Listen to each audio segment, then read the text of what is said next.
Hey guys, welcome back to the BJJ101 Storeroom podcast. This is episode 27, and we have an awesome guest in Jessica Lloyd, or Jess, as everyone at the gym calls her. So, Jess. Yeah, she probably prefers Jess a little bit more, so Jess is good. Like we always start with a generic question. Like, we know you around the gym. You're a purple belt that's been here for a while. You've been training, competing, and teaching children and teaching the women's classes and things like that, and helping and stuff like that type of thing. But can you just introduce yourself a little bit? If you want to talk a little bit about your upbringing or childhood, that's up to you as well. But just kind of where you come from, who you are, and then also where you kind of were introduced to martial arts. Okay. So I was born in Sydney. I grew up there and I moved up here when I was 21.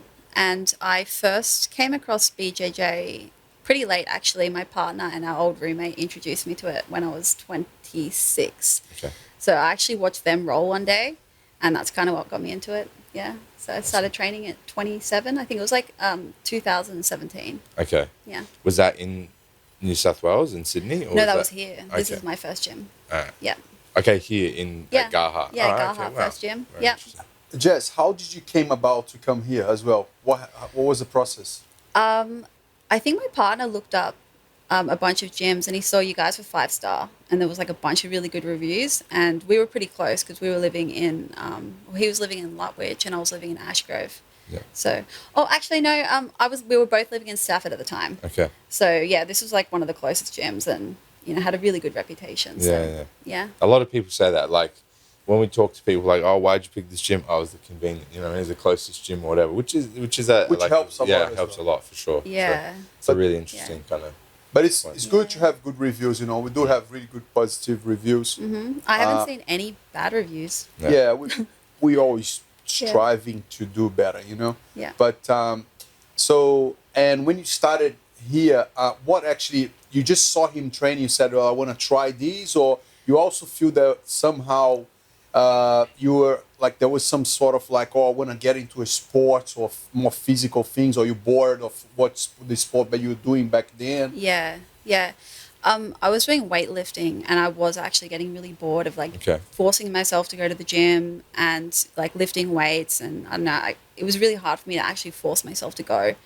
And we actually went on a holiday up to Binnaburra is in Gold Coast. It's the hinterlands. Yeah. We went on a little holiday to the lodge up there, Binnaburra Lodge. Yeah. And we went for a massive walk. We came back from the walk and we realized we didn't have any internet. And my partner and our roommate at the time decided to roll in this random library kind of conference room. Yeah. And apparently I turned to my friend and I was like, I'm going to do this one day. Yeah. So that was my decided moment where I was like, I'm going to. Just going to try it just from watching it. And yeah. So what do you think drew you to that, or finding that interesting? I don't know, to be honest. Yeah. I feel it was just something that I'd never seen before. I didn't watch UFC or anything like that. Yeah. And I just thought it was really interesting because my old roommate, he was a blue belt, so he obviously had more technical ability than my partner. But just watching him control my partner and then submit him, I was like, what the hell just happened? I think he got him in an armbar or something. Was he a lot smaller than your partner? A little bit smaller. Yes. Yeah. And my partner has martial arts experience. He's been working in security, was working in security for about 10 years. Yeah. So, yeah, it was just really interesting to see somebody control somebody in that way and then submit them. I was like, whoa, what is this, Yeah. Yeah. And Jess, when you started, there were not many girls back then, right? Even though the female jiu-jitsu community is growing massively. We just been to a couple of days ago, actually, we've been to a competition in Melbourne. There was a brown and black belt competition. Yeah, eight woman tournament. Yeah, to 8-woman tournament. That was amazing. Actually, the level was great. Yeah. But also, so that just shows how much it's been growing. And so, what was the challenges that you had back then? To start it, there was a very male-dominated. There wasn't many probably people your size. What was the challenge that you faced back then?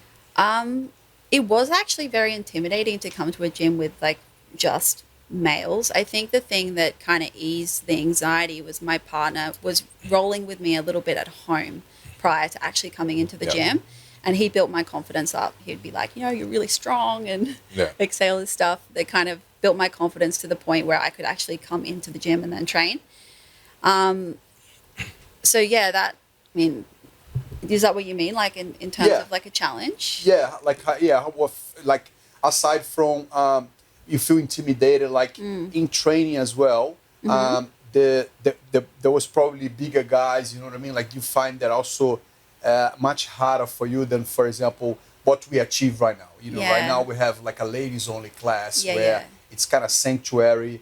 It's like you're gonna have the ability to train with other girls, about normally similar weights, similar technical level, etc.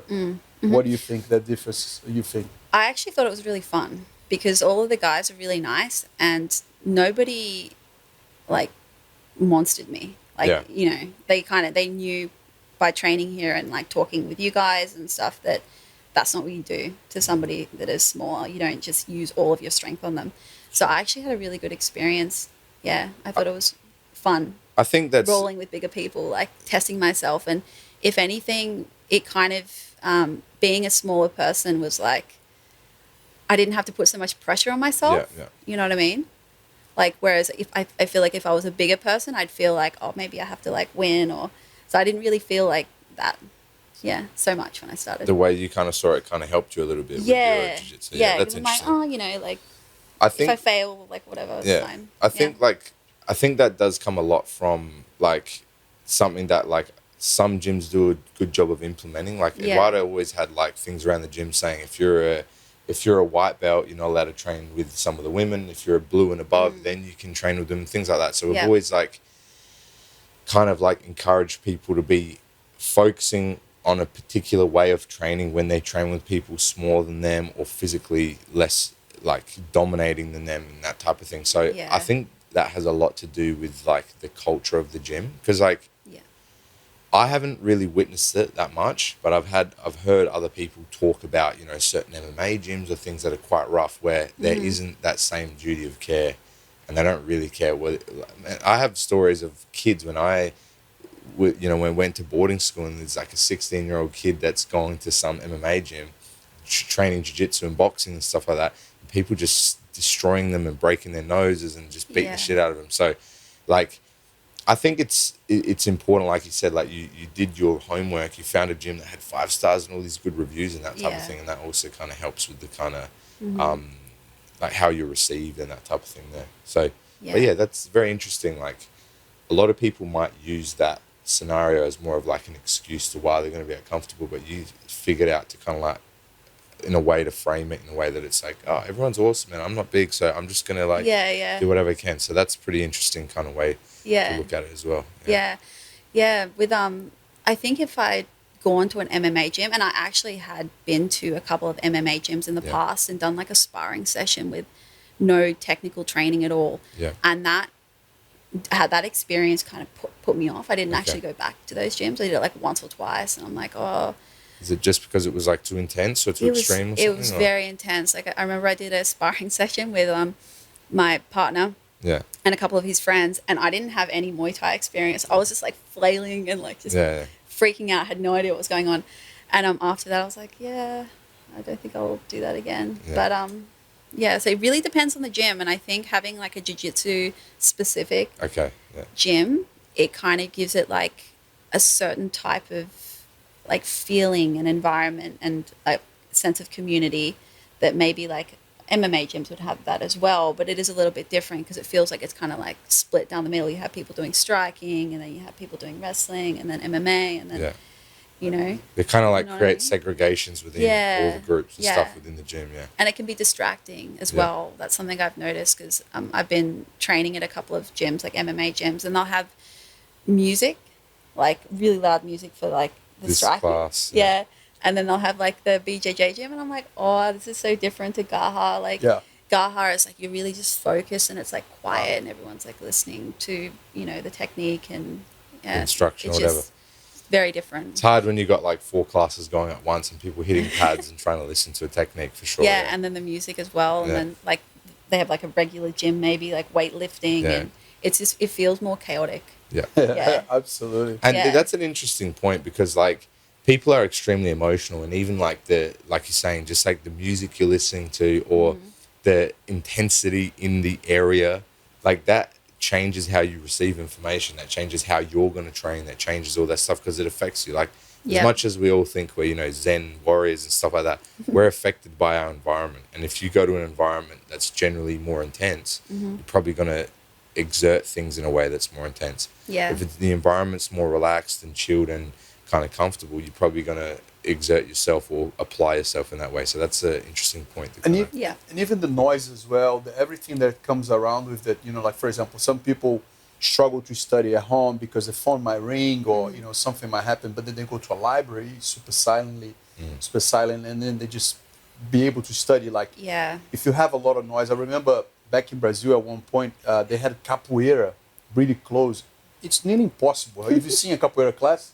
They play drums, they sing, they scream. Drums, the thing goes like, you know, it's almost like a religious ritual happening, you know what I mean? Like, and you want to pay attention on a sweep, for example. Yeah. Jesus Christ, good luck with that. I didn't realize they sang. I pictured just dancing. Because No, that's what I heard, sang. it was just dancing. They have instruments, like they have what they call berimbau, which is an instrument like that. Yeah. String instrument. Yeah, string instrument. They have a bit of drums. They have a bit of, it's a whole thing. Yeah, just go down the road and beat them all up. Stop. Beautiful sport, though, don't let me wrong. Beautiful sport, great fitness, but it just give you an example of how the noise can really disturb when you try to focus on one thing. Yeah. And I think also you lose a little bit of their essence. For example, is a difference as well, I find, if you're going to do yoga at a yoga place or in a place that's going to be, okay, now we're just going to do yoga here, as to do a yoga in one of these big chain gyms, you know what I mean? Where, you know, it's not the same. Oh, yeah, totally. It doesn't feel the same. Yeah, I've done that. And you can just hear there'll be like a spin class next door. Yeah. With electronic music. Doof, doof, doof, doof. Come on, everybody, keep the cycle up. Yeah. But so Jess, do you believe? We always we're always trying to find better ways to do things, you know, and this is one of the reasons why we've been doing well. You know, we're getting reviews and people enjoying. We're creating a better community and better lifestyle for a lot of people.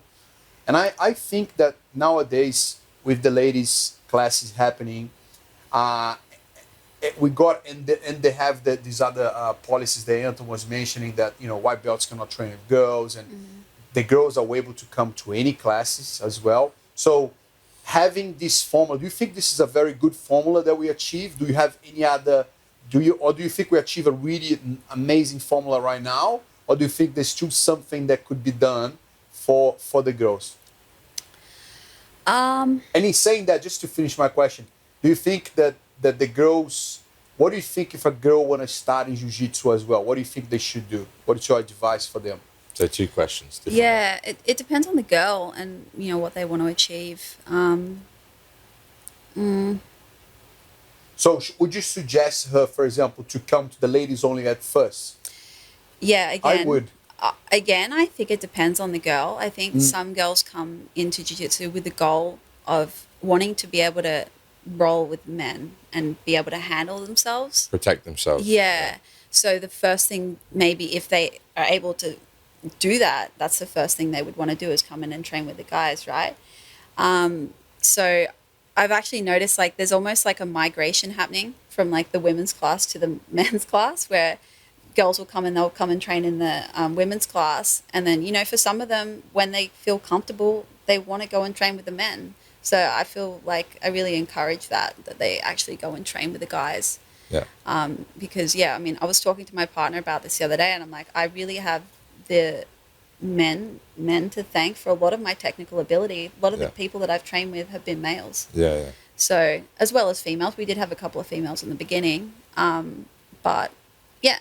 So, I think it's good for girls to kind of just do whatever you feel. Like, do whatever you want to do. If you want to train with the guys, train with the guys. If you want to come and train with the girls, come train with the girls. If you want to train both, which I believe is the ultimate, you know, just do both. Do both. Yeah.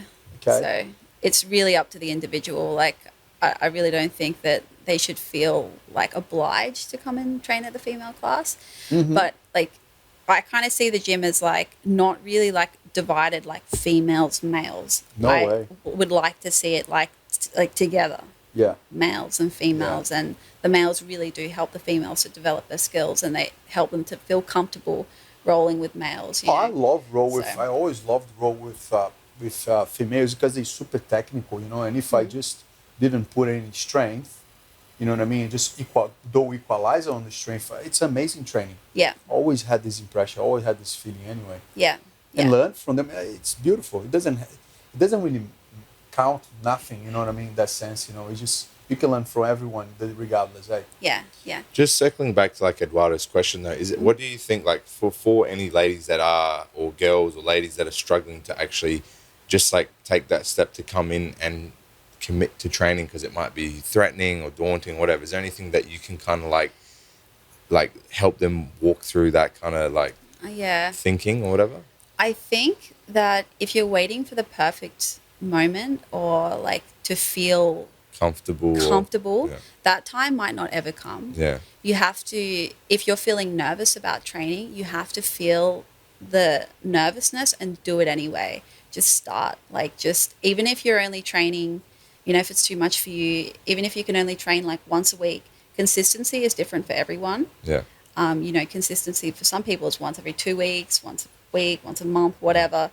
Just, you just have to start. Just take that step. And if you feel afraid, do it anyway. That's the only way you can overcome it, is just do it anyway. That's my advice. Commit to action. Yeah, commit to action, because so much you can, you know, think about it all day, every day, and, you know, wish and hope that you could do it. But unless you actually take the step to actually do it, you know, nothing's going to happen. I think jiu-jitsu, it breaks a little bit this conception that is like aggressive, because it's actually artsy, you know what I mean? So people come here think, oh my God, what's going to happen? You know, martial arts, and we're going to get, you know, people going to get all over me and all that. But then they realize, wow, this is just a game that we're playing, like a chess with using our own body. It's very artsy. It's very, but we use a lot of brains, you know, and our movement, you know, so it is no threatening, you know, at the end of the day. So they leave with a smile in the face, you know what I mean? At least they've done it. You're not going to get punched in the face. You're not going to get punched. That's exactly right. Like, no elbowing in the head. Maybe you can do some striking later. I think what jiu-jitsu is like, and a lot of people talk about this stuff, is it's like it's what you put into it, you know what I mean? Like if you come aggressive and crazy and all this stuff, you're gonna create that type of training. Yeah. So if you come here to bash people, you're gonna get some type of feedback on that from your partner, because like, unless the person's way more skilled than you, they probably don't have the ability to train with you in a way that's calm and relaxed. As you lift intensity, other people do. Like, so if you want to have a relaxed, calm training, you can absolutely have that. You just have to come with that approach and have more the approach of learning as opposed to winning and bashing and stuff like that. Yeah. Which, again, like anybody that comes from any other sporting background or whatever, most of the time it's about intensity. Intensity means you win. The problem with jiu-jitsu is because it's so technical, and like if you haven't been training for a long time, you have to try to make up for that technicality with explosion or strength or speed or athleticism. It becomes like that type of brawl type training that, again, it can be good sometimes, but you shouldn't like try to train like that all the time. So I just wanted to comment on what Eduardo was saying. It's like, jiu-jitsu can be extremely intense, like anything else, but it's based on the individuals involved. It's not based on the art itself. This is something that I think people don't truly understand. Like, whatever you're doing, it's a reflection of you. It's a reflection of how you behave. It's not a reflection of the thing itself. That thing it's like when people talk about weaponry and things as well. It's like, that thing's only dangerous when, you know what I mean, dynamite, whatever, is put in the hands of somebody that's misusing that thing. You can be a really nice person that does jiu-jitsu. You can be a really horrible, terrible individual that punishes people with jiu-jitsu. It's based on the individual. What I seem to see, though, is like the longer people train jiu-jitsu, the more they actually, for whatever reason, fall into that archetype of a more decent human being, because you're humbled constantly. And you're beaten down and destroyed, and you have to kind of like try to overcome that stuff. Of like, you know, letting go of your perception of yourself and your ego and all that type of thing. But jiu-jitsu can be just as intense as kickboxing, you know what I mean? But again, it depends on the individuals and depends on the training. So, but it's not crazy. and we kind of at Gaha we kind of create like a culture where we again try to focus more on learning and all that type of thing. And you can set the intensity when you train with somebody. Like I've tested it. Like I'll, go like a little bit harder and they go harder and I'm like, okay, if I feel like this person could hurt me, I'm not going to go like crazy nuts. Yeah. So you get to kind of decide. For sure. Really. And, if you don't and they're just monstering you, then maybe you can always pick and choose who you want to roll with. Train with, yeah, absolutely. I think people gravitate towards certain people. That's what I've noticed in the gym. Yeah, absolutely. Is people gravitate towards certain training partners. Why? Because they get good training out of those sessions. So, and that's totally okay too. Like, if you're thinking about coming in, that's part of like training at the gym is you get to like sort of pick and choose and you're not going to just be thrown with somebody that maybe you don't feel like rolling with or it's going to destroy you. So that's a good point though, like to do with the training intensity and stuff, and you can pick and choose. I think that's an important point. Like if you're upset, because a lot of people will be like, oh, we're training too hard. Like maybe it's you sometimes, you know what I'm saying? Like maybe it's ourselves. Like if you're upset about the type of training you're having, sometimes you have to kind of look in the mirror and say like, am I creating that type of training or is it the other people? It might be the other people. And then you go, all right, well, I'm going to try to, if I am going to train with them again, I'm going to try and create a scenario where I don't have to train like that, like put them in a position where they can't do all the craziness. That's the problem. Or maybe it's you and you have to adjust how you're approaching doing stuff because like what you're saying is like a very like well thought out logical way of thinking, and a lot of people don't think like that, you know what I mean? A lot of people just turn up and just bash and go home and come back and do the same thing. Like it's interesting that like how long have you been training jiu-jitsu now? 4 years. Yeah, so 4 years. Like even in such a short period of time, you're recognizing like really important things that lead to like people that have achieved black belt level or higher or gotten to high levels of jiu-jitsu. They have this type of understanding. So for somebody that's gotten it in quite a short period of time, it shows that you're somebody that thinks about what's happening and why it happens, and you question things and you analyze things, and that's the type of mindset that you need to get good at jiu-jitsu. Like it's very difficult to get good at such a technical art or something that's so diverse in the way you do it and apply it. If you don't look at it, you have to be like introspective. You need to look at what you're doing and what does that mean, and if I do this that leads to that, and if I do this it leads to that. And I think that's just like it's an admirable quality for people to have. Like you need to have this ability to get good at things in the world and in life and stuff, and especially jiu-jitsu. So well I think that came from like wanting like self-preservation. Like in jiu-jitsu, it's such a it can be harsh at times, like on your body. Absolutely, yeah. So wanting to just self-preservation was like what led me to that. Like, okay, well, if I'm going to be rolling with someone, how am I going to roll with them now? I remember when I first started though, my shoulders were always sore and I couldn't figure out what was going on. I was like, why are my arms like aching all the time? And it's because I was just using so much strength. Yeah. That, and I wasn't able to train as much as I wanted to. So I'm like, okay, I got to relax a little bit, and then I can train more and I'm not going to totally destroy my body and have to quit altogether. Yeah. For me, this is a long-term thing.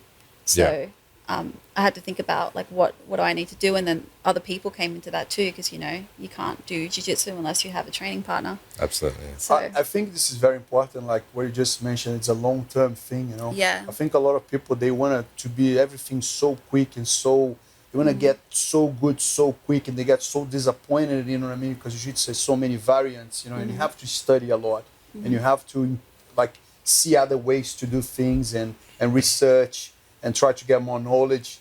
And I noticed that I've been using BJJ101, myself, to improve. Like that was one of my goals this year. I wanted to improve a little bit my game, change my game. And I noticed that you're also using. I'm finding very interesting, you know what I mean? Like, because everyone has a different way to do that search. Like, so, like I'm looking for sections, or I want to improve on a certain position, then I can ask someone that does the position. I can come to Anthony, can you show me this knee lock here that goes from X guard, for example, and then he showed me, and I can go back there, have a look at there, have a look at another variation, and that becomes for me a very interesting thing that I have to try to come and train, and I have a purpose. Yeah. You know, and this for me now, it's much better. That for me is what gives me like the inspiration to keep happy and having a good lifestyle. You know what I mean? For just pursuing a new position, something that I can get better. But to do this, you definitely need to research, you know, and how you finding this experience, like having access to the BJJ101 library, and all the content that is also used in classes here. Yeah, I've used it a couple of times now. At first, I found it like a little bit difficult to navigate. Personally, I was like, like trying to look for certain things. I'm like, maybe those techniques aren't there. But yeah, it's really good, and I mean, all of the stuff that is in there is stuff that we do here. So it's not like you're looking at theory that you're not actually doing here or that other people aren't doing here. So I think that's really good. So how do you use it? Like, for example, do you look for, I want to get better at the sweep from half guard, and then you go there? Or do you, is that how you're doing? Yeah. Because that's how I do it. And that's what I like about the library.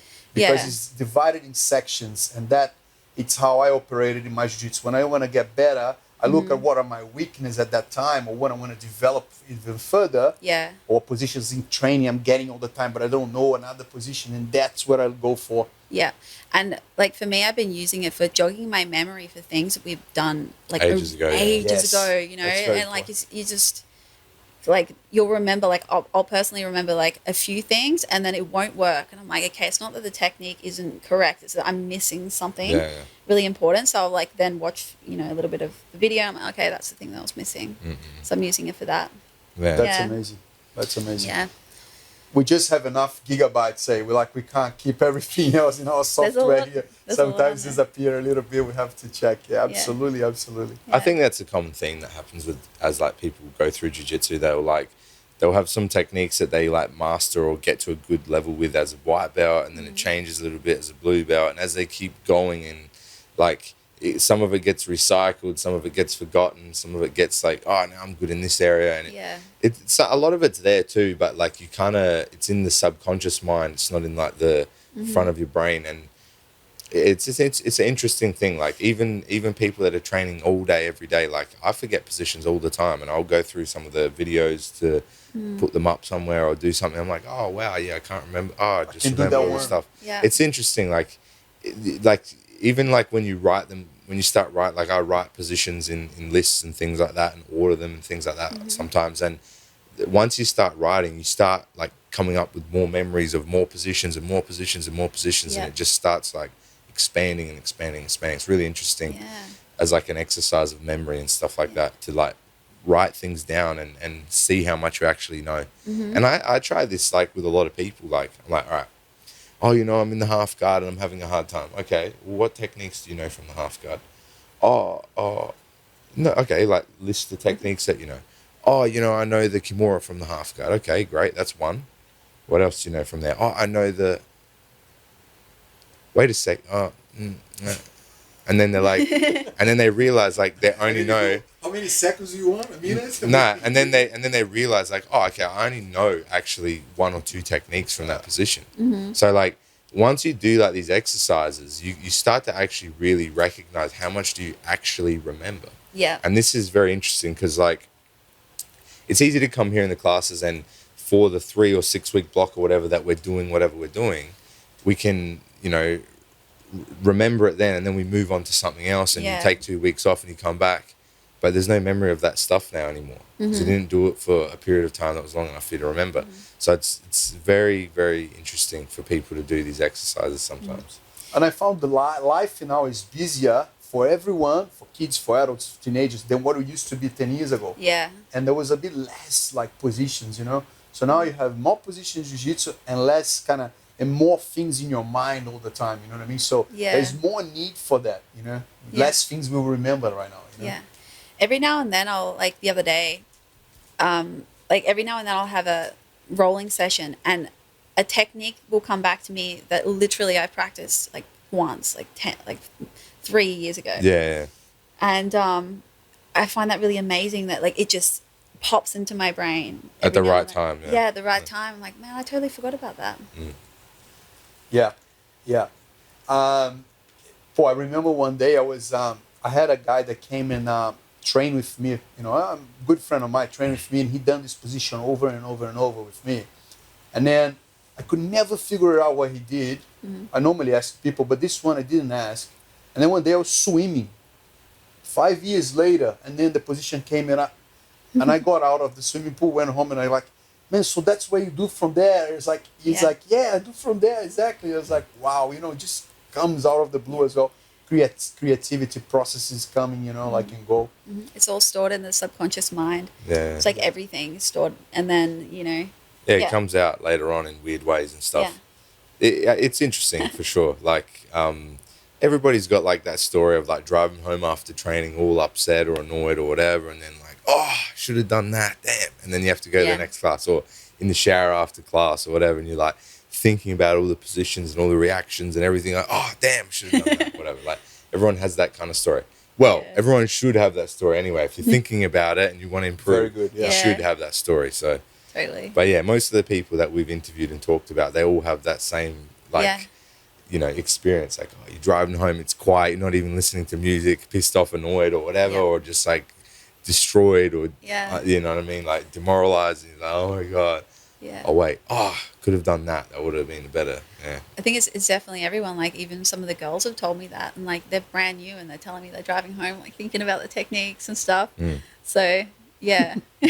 I think it's a really interesting thing because, like you said, like, a lot of the people that come here, I don't even think a lot of the people, I think almost everybody that comes here, on some level, it's about being able to protect yourself as a human being. Like, on some level. Yeah, all right, oh, I want to get fit, whatever. Like, when people really get addicted to jiu-jitsu, it's because they realize that they have no control over protecting their own life. And if they were caught in a situation where someone's trying to hurt them, they wouldn't do well.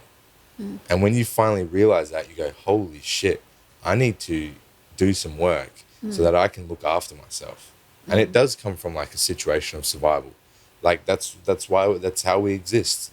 All of the, you know, subconscious genetic things that are in our brain, it's all based on survival. It's all based on keeping yourself alive as a human being. And for whatever reason, sometimes when people go and do martial arts, this trigger kind of flips in their brain, and they're like, I need to get good at this. Yeah. Because if something bad happens, I need to know how to protect myself. And that's a really powerful kind of driving force, man. Like if you, for most people that like have these experiences where they're driving home and they're thinking about it, that's why it's so addictive. So addictive because for whatever reason, in some place in your brain, you know that if you actually, like, I would have died then. Yeah. That person choked me from the back, I would have died. All right, I better not die next time. Yeah. And it's this like really like, like there's just this high drive force behind it because it's based on survival. Yeah. You know what I mean? It's like you're training those survival instincts in a safe environment. Yes. So you're putting yourself in a situation where, like, if you're being choked, your body does go into that automatically, that survival mode. But the more you do that, the more comfortable you become with that, the more likely you're going to survive in a situation where maybe that does happen. Maybe, you know, you are being attacked. And even you, not only like exactly like a physical attack, but like you become more resilient. Yeah, for sure. So, with stress in general. Threshold to deal with stress or anxiety or like something that didn't go the way you wanted to go. Jiu-jitsu happens every day. Yeah. Which is very important because that it's a need for humanity. Put it this way. It is a need for humanity, absolutely. And the thing is like, you know what I mean? When we were hunter-gatherer tribes and stuff like that, it's just the stresses were different. But because it was normal, it was common to receive stress, it was common to be exposed to these scenarios, people dealt with it better in general. Now when we live in scenarios where we're not really exposed to much stress, do you know what I'm saying? Yeah. Or the stresses that we are exposed to are like, oh, someone said something bad about me on the internet or whatever. Or, oh, I've got all this pressure because I have a responsibility to do this job for my work or whatever. Those are the things that now facilitate the same response that someone used to have running from a saber-toothed tiger. Yeah. Do you know what I'm saying? I find that really interesting. Yeah. Like how that has almost like just followed through into the present moment. Like that same thing of, the same biological response. Yeah, it's still existing, even though there's nothing to really worry about. But that's really, because we don't change. We're the same animal. Yeah. You know what I mean? Like, the thing is like technology, the world, everything's advanced, but we're the same Neanderthal, like we're the same animal. We have the same biological triggers. We have the same fight or flight. Yeah, we have the same fight or flight. We have the same evolutionary reasons behind why our feelings, like every emotion, every feeling, everything that happens inside of your body and your brain and your chemicals and everything has an evolutionary reason based in survival. And the thing is we haven't changed, but the world has. Yeah. And now we're dealing with the world the same as we used to, Yeah. you know, 200,000 years ago, a million years ago, whatever. And that's a really difficult thing to navigate. Yeah. Because we're the same animal, but the world is not the same. And now we're, and because everything changes so quickly, because we're so advanced in certain areas and technology and stuff, we're trying to keep up with this ever-changing world that we're not able to. You cannot keep up with it. You cannot. It's not possible. And that's really difficult to deal with. Wow. And the problem is you can't even like set rules for the next generation because it's different then, and the next generation it's different then, it's different and it's different. And it's just this perpetual cycle of like trying to figure out how the hell to survive. Yeah. I think that's what's great about jiu-jitsu though, is like it's grounding. Absolutely, yeah. So amongst all of that chaos, if you have something that's real, that makes you assess yourself and like learn to be more honest with yourself, that is kind of like where the bliss and the peace is. That's where people find it. And I think that's why people find it addictive. 100%. Because you're returning to that. You're returning to behaving and learning through the same ways we've always learned, as opposed to how we're taught or told to learn now. And that's what's changed. Yeah. Like the things that we tell people to do or encourage people to do, we don't actually know if it works. But this stuff, wrestling, like, you know, cooking food and interacting and doing all these things have always existed. These things have always been in ways that people connect and learn about the world and each other. And for whatever reason, we're always being pushed to move away from that. But actually, you should be forcing people into doing that more and more. Yeah. Why do you think that is? Why do you feel that we're being pushed away? I don't want to get like too like, you know, philosophical or conspiracy theorists or anything like that. But like, look, there's a small group of people that govern for themselves and not for the majority, and that's what I believe. I believe that there's a small group of people that govern the world, that govern nations, that govern whatever, and unfortunately a lot of people that are put in those positions, they don't govern for the best case scenario for other people. They govern for the best case for themselves. Yeah. So they encourage people to do things that help them and help them continue to succeed or be better than, and encouraging people to do the best for them. Yeah. And that's what the problem is, I believe. Yeah, that makes sense. Well, there's a lot more options right now. You know what I mean? There's so many avenues that people are going. There are so many people are taking pills. People are using drugs. You know, pills are like people are self-medicating themselves left, right, over center in America, going crazy. For example, there are so many drugs that should never be like selling, and they are. So I think that there is also that like people are finding into drugs, people finding other ways to deal with rather than actually exposing themselves to just feelings that they normally would have anyway. You know, it's okay to have fear. It's okay to feel anxious. You know, but how are you dealing with that? Anxiety is just the other part of the coin of excitement. You know what I mean? We just have to deal with it, you know? I know, but this is like kind of the point that I'm making. You're encouraged to do those things. You go to the doctor, they don't tell you to work out, go to jiu-jitsu, do all this stuff. What do? They write you a prescription. Yeah. Because they're encouraged to do that because there's a benefit for people. Yeah. A financial benefit most of the time. Oh, absolutely. I think that a lot of those people that are like depressed, they don't have a sense of community. Like when you live in a big city, it's, if you like zoom out and look at it like on the macros, it's all these people living all these different lives. Extremely isolating, yeah. People need a sense of community. And like a community isn't a massive like 5 million people. It's small groups of people, like small tribes. Tribes, and like that's kind of what a BJJ gym is. 100%. And I think that's what makes it so But like attractive is that sense of community and family. Yes. You know, Yes. so it's like an antidepressant, basically. 100%. But I know? mean, there is that, which is jiu-jitsu promotes it, like amazingly well. And it's also like, I was talking to Anto the other day, you gotta be eating well, you gotta be doing regular exercise, you have to sleep well, you know, there's a balance to be done as well. Yeah. Look after yourself, you know, Yeah. just like, you know, a car. Otherwise you're gonna get it started to have a few problems.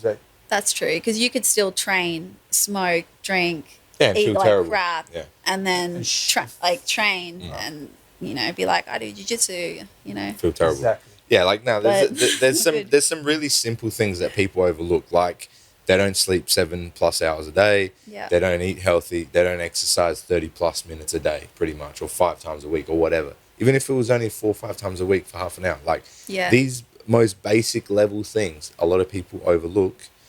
And the thing with like the tribe stuff is like there's a lot of data to support that stuff. Like a lot of people can't remember more than 150 to 200 names because of how we evolved, and Yeah. that's the size of tribes and blah blah blah blah blah. Like yeah, the way we live now, like you're saying, in cities of 25 million people, sometimes it's extremely isolating. yeah, Especially in more Western countries, the more money you have, the more isolated you are. You don't Yeah. even live around people that you care about. You live by yourself in a big Yeah. house. That's Yeah. it. Or with your partner maybe, or whatever. Like the whole system of how people interact and stuff is not beneficial for the individual. yeah, It's not geared to be like helping you. It's geared to help a particular group of people, yeah, whether it's being like large business owners, whatever. Like it's not geared to be the best case scenario. And that's why I think like through COVID, through all these other things, like a lot of people have changed their approach. They realize, or a major scenario of health or stuff happens in someone's family, people reconsider their priorities and they go, holy shit, wait a second. yeah, I don't want to work and have a career and do this stuff. I want to raise my children. yeah, Oh, wait a second. I don't want to do this stuff. I want to move back and I want to live close to my grandparents or my parents. I don't want to live too close to everyone and be more family. And a lot of people moved out of large cities and bought acreages and things like that. Like that became That's what we something did. that a lot of people, you know what I mean, started to do through COVID and stuff, and started growing their own food and getting animals and doing all this stuff because their return, like when bad things happen, there's 2 things you can do with it. You can just become the victim and sit and complain and go, oh, the world sucks and it's not fair. Or you can go, holy shit, all right, now I understand this through this experience and I'm going to do whatever I can to have the best outcome. yeah, And for a lot of people, it changed their priorities. It changed the fact that, like, why would I stay committed to a business, a system, or whatever that doesn't care about me? They don't Yeah. care about me. If you fall down a cliff and die, they're going to advertise your job tomorrow. That's how it works. It doesn't stop for you. yeah, It's not personal. Yeah. It's business. It's about certain things. yeah. And it's extremely non-personal.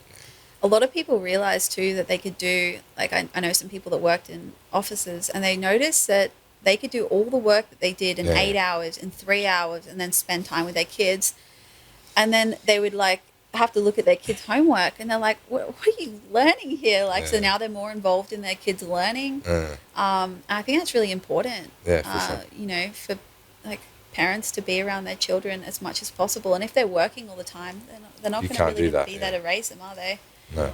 So And that's difficult. Someone else and is that's raising them. that's difficult in like Western scenarios because like cost of living is so high and all this stuff. It becomes very difficult for people to Yeah. implement the teaching and like help with the learning that that they want their children to have because they're just so busted out trying to just make ends meet and stuff. And it's not easy, but that's the world we live in. And there's you can complain about that stuff here in a first world country, but there's so many people that have it so much worse. And Yeah, totally. like it's just different problems and different scenarios. But I think the more people revert back to their natural roles, all right, like living off the land and doing all these things, the happier people are, man.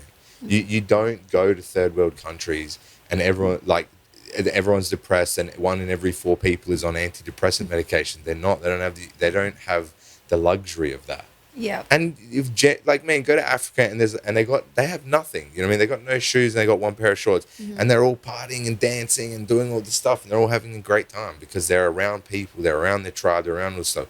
Yeah. Of course, they have other struggles that are horrible, but they're generally happier people. Yeah. There's something wrong with how we live in certain countries because people are not happy. They live in, 10-bedroom mansions with, their trophy wife, whatever, and they're all miserable, and the wife's miserable and they're miserable, whatever. And it's interesting for me because you don't have to be a genius or look at all these data and studies, which you can do to prove the same stuff, to blatantly in your face recognize the same thing. Yeah. But Jess, let's go back to coaching. Okay. What is your how do you feel? Like, have you been coaching ladies and kids classes as well for a while? What are you getting out of this experience? For your own personal development, your own jiu-jitsu. Also, I've seen like how being constant with you, watching very closely from the beginning to where everyone, I'm not sure if I can do this, and slowly get into it. Started to feel more confident, and the more you do, the more confident you get. And to the point where now you start teaching by yourself, and you run the whole class, and the girls have a great bond and they're learning a lot. So how do you feel about that? That experience? Oh man, it's like the most challenging thing I've ever done, but I like it because it is challenging, and I always ran from challenges. When I was younger, I would just something would get hard, and I'd be like, no, I'm not going to do it, and I just kind of walk away. And I did that for a really long time. So, but it's changing who I am as a person, and I like what it's doing to me. Like, it's making me more confident. It's making me look at myself more honestly. It's making me look at jiu-jitsu and the techniques and actually understand what I'm doing. I think when I started, I just do the technique and, that was it. But now I'm actually thinking quite deeply, and I think about jiu-jitsu a lot now. Yeah. So, it's almost like the coaching and jiu-jitsu kind of goes hand in hand. And it's almost like, there's a quote, how you do one thing is how you do everything. Yeah. So, the better I get at coaching, the better my jiu-jitsu gets. And the better at jiu-jitsu you get, the better you get at coaching. Yeah. I really like that. So, it's definitely the best thing I've ever done for myself. Yeah. And this, it's really special, to have these victories. That's something that you said you always run away from it. This is something that the amount of confidence that built on us, I'm talking, I had the same thing with my life, that experience, that you able to overcome a barrier that you have or fear that you have. That victory, there's no price you can put on it. So I completely understand what is related to what you just said. It's amazing. And the bar just gets lifted. And you have to lift it really for yourself, right? But if there's an opportunity and the bar can be lifted, do I take it? Do I? But you didn't run off. You went for it. So So I think the catalyst to that is always accepting more responsibility, which is what 100%. You're doing. You know what I mean? So one way for a lot of people to improve is accept the responsibility of, I'm going to go and compete. Oh, that's stressful. That's dangerous. That's a challenge. All right, you take the responsibility of, if you don't get your shit in order, you're going to lose. That's a responsibility you have. You do it with coaching, it's even more extreme. Because now you have to teach other people. You have to be so understanding of the positions and the scenarios that you're going to explain and teach to somebody else. Because they have to work. So, I think this is a really cool thing that people don't get until they put in positions to do it. And it's the more responsibility you take on in life, and that responsibility is yours, the more you have the opportunity to become the person you want to be. Happier. I'm happier. Whereas I thought before running from responsibility was, I can stay comfortable and safe, but I wasn't happy. No. So I find I'm much happier now that I'm actually taking on challenges in my life, and it's more exciting, more interesting. But it improves in all levels, like you said, the way you feel about yourself, the way you do everything in life changes because you're becoming a better version of yourself. You know what I mean? And we've kind of talked about this a heap of times too, but there's this misconception in the world that if you plateau and you stay in a comfortable place, you just stay the same as you are. I actually look at it more like that. So you're either moving forward or you're going backwards. You can't really stay in this stasis place where you're just I've gotten to this level and now that's it. No. Unfortunately, one of the realities of the world is I think that you're either moving forward or you're moving backwards, and you build momentum in both directions. Yes, so true. You know what I mean? So Yeah. like if when you're challenging yourself and taking on responsibility and more this stuff, it's stressful and it's hard and all this stuff, but you always feel better about it all. Yeah. And when you decide to close off from things and avoid things and do all this stuff, you start to actually spiral downwards or build momentum in the other direction. That's how I see it, and that's how I felt about it throughout my life experiences and stuff, and what I've noticed and what I've read and heard and all that type of stuff. So I think that's a really important point for people to get. Yeah, I was thinking about that the other day, like in terms of consistency. So you can be consistent at training and get healthier and fitter, but you can also consistently sit on the couch and get lazier and, you know, worse off and more depressed. Like both are happen because of consistency. What are you doing the most? What actions are you taking the most? And that will equal the result. Yeah, absolutely. Basically. Yeah. It's a good point, for sure. People don't think about consistent in the negative way. You know what I'm saying? Yeah. They only like, think I'm about it in consistently like a eating positive. a burger. Yeah. Yeah, it's very interesting what you said. Yeah, it's very interesting. Yeah, it's true. No one thinks about the negative way, but it's exactly the same spiral. Yeah. Oh, yeah, I'll have one beer today. The next day you have 3. Then when you see you drinking the whole week, you know, and just keep going there. Like, and now I'm an I'm not going alcoholic. to train. And then when you see it, my God, 20 kilos down the track. It's very easy. I think it's very easy to just pick the thing that's comfortable Simple, and The easiest thing is excuse. not It's the actually easiest. good for you. Yeah.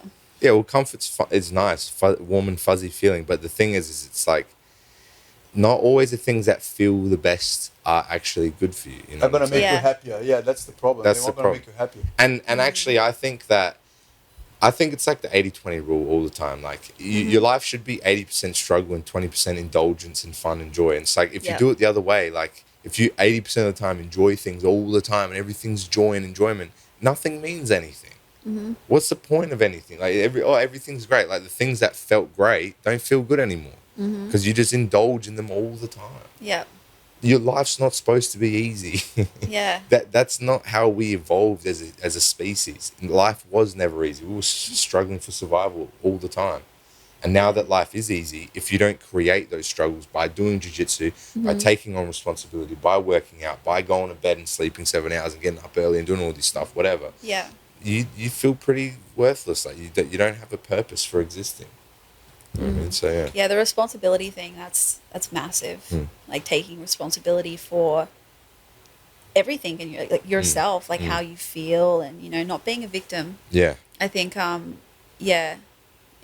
mean, if you don't take responsibility, it's very easy to become a victim to everything in life. Yeah. You know, like, I'm not good enough, I can't do this, blah, blah, blah, blah. Like, And I mean, very the other thing, Jess, as well, like how important is like we got a lot of, like at the ladies class, we got a lot of like 14, even 13, but 14, 15, 16, like that formation process, right? Like crucial phase, you know. And we have like how important for them to have exposure ladies, to these to have things. ladies already, you know, like they're already being formed, and the characters formed and everything, like to interact with them, you know. This is amazing, you know, like you can feel how much they get out of that, you know. Jiu-jitsu, it's a perfect place for that to happen, eh? 100%, because you become your environment, really. Yeah. If you put yourself in a bad environment, to not become that, I mean, it takes a lot of willpower. But for the girls that are coming here to be in an environment that's supportive and empowering, that's just that's setting them up for life, I think, personally. But this is true empowerment. It's not like this empowerment true. where people like get into a group and then just champion themselves for like doing whatever they did, no matter how retarded the behavior is. You know what I'm saying? Yeah. True empowerment, like I don't even like using the word because it's such like a woke trigger word or whatever. Like this empowering thing is like doing the hard work and getting the results. Like there's no in between. Like sitting around and In a good environment. Of course. environment helps too. But like the environment's good because all the other people have that to are do in the the work. environment have done the work. Exactly. Yeah. You know what I mean? Exactly. You know what I mean? So like Proof of work. hard work. sitting in a circle of What was people. that, Jack? Proof of work. Yeah, Proof proof of of work, work. absolutely. That's a good Yeah. one. But like sitting We in a can group of become a- people that just sing Kumbaya and do all this stuff and say that and champion each other, like, oh, you go girl, or you go man, nah, dude, like there's nothing comes from that stuff. Yeah. It's all mumbo Jess, I jumbo. think you create a really good Proof of work. Yeah, proof of work. I can see that in cover books and everything. Yeah. Very true. So just one other thing to do with like the responsibility stuff is like you've competed before and stuff as well. Yep. And like, would you do you have anything to say that people, like some of the girls that may want to compete or that type of thing, do you have anything that you can like just comment on to do with competition?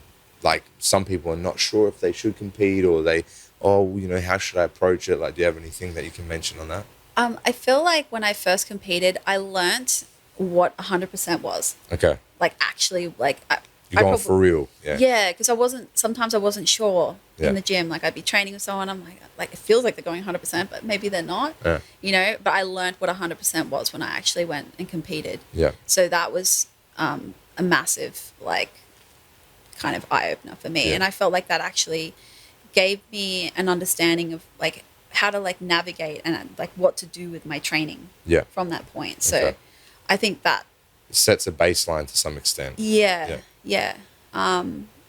Proof work. Proof of work. Proof of work. Yeah. Gives you a perspective on how extreme it can be. Yeah. Yeah. What was the question exactly though? It was more like how, like, do you have anything that you can mention to some of the other girls or ladies or even guys that want to compete after you've been competing? Like some people just kind of like, are like very tentative. They want to do it, but they're not sure.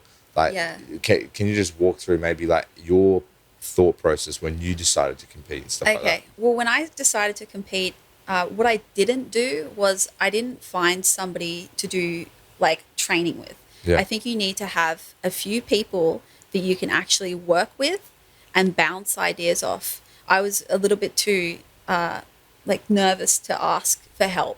So I think if you're going to compete, ask for help, find people that you can train with, and actually put in the hours and do the training. Don't just show up to the competition thinking, oh, like I've done like a few sessions. We'll see what happens. Yeah.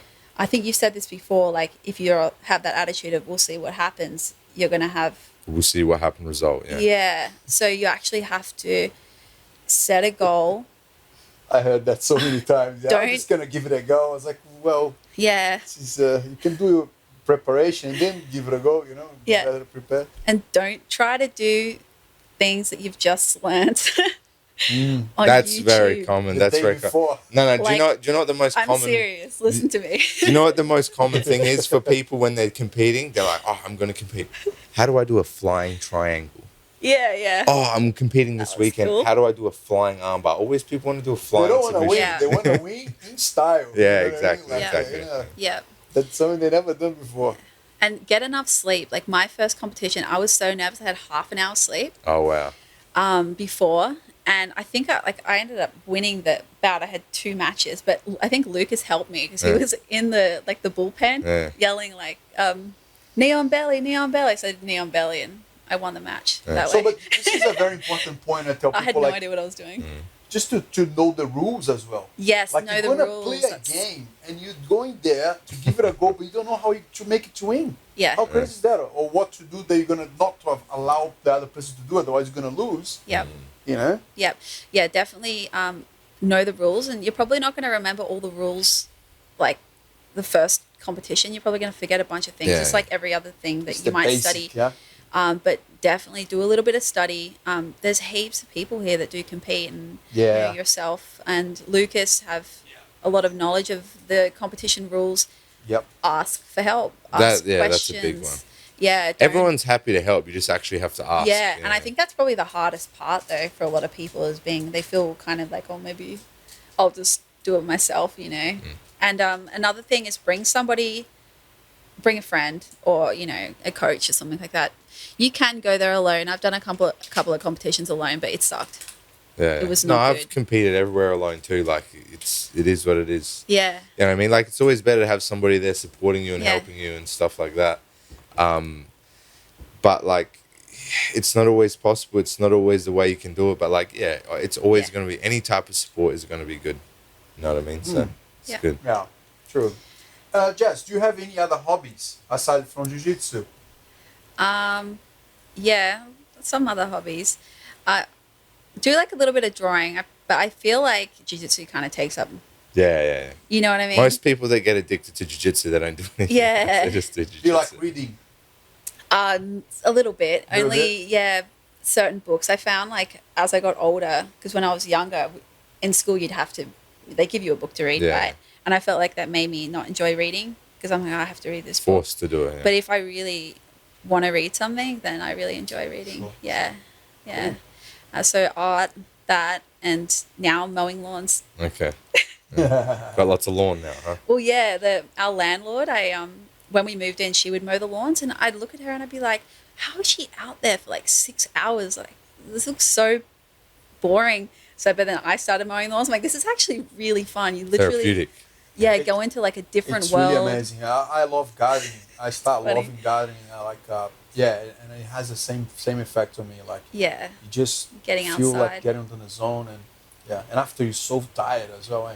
yeah, exhausted. I feel like I've been in a different dimension because the mower like vibrates and it just puts you like in a different dimension. Yeah. Interesting. Yeah. Yeah. But it's a lot of fun. Work proof. Yeah. Proof of work. Proof man. of work. You're getting the words mixed up, Eduardo. Proof of work. What did you say? He said work proof. Work proof. Yeah, Yeah. proof We'll of just work. make it work proof. Yeah. Proof of work.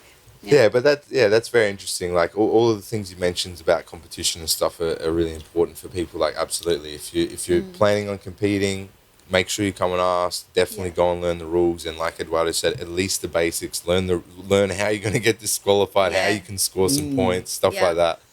You got to do the work to have the outcome you want. There's no. That's maybe there's something that we can take from this episode. The proof of work is very important. You know what I mean? So Yeah. if you do all the things you have to do, you're probably going to have a good outcome in the competition you do. If you do all the things you're supposed to do, you probably have a decent outcome in life. You know what I mean? Like, you cannot like have a delusional view and then be upset with the result. Like, you got to do certain things to have certain outcomes, and I think jiu-jitsu really helps with that. Yeah. Because at least, even if it's just on a physical level, you start to learn that, and then you know what happens? That starts to transfer in different portions of your life and different areas of your life too. Like you're saying, the way you do one thing is the way you do lots of other things. So. Yeah. 100%. Cool.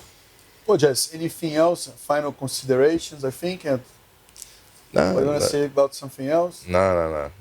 Not right now. Nah, yeah. Thanks for having me in, and thanks for building this gym and, having this gym here for everybody to train. I really respect what you do. Like, I was thinking about instructors the other day and what they're doing for communities like martial art instructors, and how what we do here ripples out into the community. So I was like, man, I have such a deep respect for people who are running these gyms, just quietly running these gyms, like building these monsters, warriors and stuff. So yeah. But that's exactly the same feeling that when I understood the dimension of how much people I was with the initiative and the teamwork we are helping. Yeah. I felt completely connected and kind of like feel like, man, this is there's something to pursue. There's like I come happy. You know what I mean? Like, I know you say that, it sounds like cliche, but like you work hard, but it doesn't feel so hard, because of that. You're helping. There's a purpose in your work. Yeah. Purpose. It's awesome. But thanks as well, like you being a big part of that purpose, and you being bring a lot of happiness and lifestyle for a lot of people as well. So Absolutely. thanks for that. You know what I mean? It takes like a community to run this type of stuff. Like you're saying, like it's not one person. It's the environment. Like, it's all the other people that help and contribute, and all the other people that help each other as well. Like it's just like a trickle down effect. You know what I mean? So like the more people get involved, the better for the world, the better for them. Like, thanks so much for coming on and sharing like your kind of knowledge and your perspective and your understanding of everything. And appreciate it. Thanks for having me on. No problem. Thank you. All right. Thanks. Louis. This.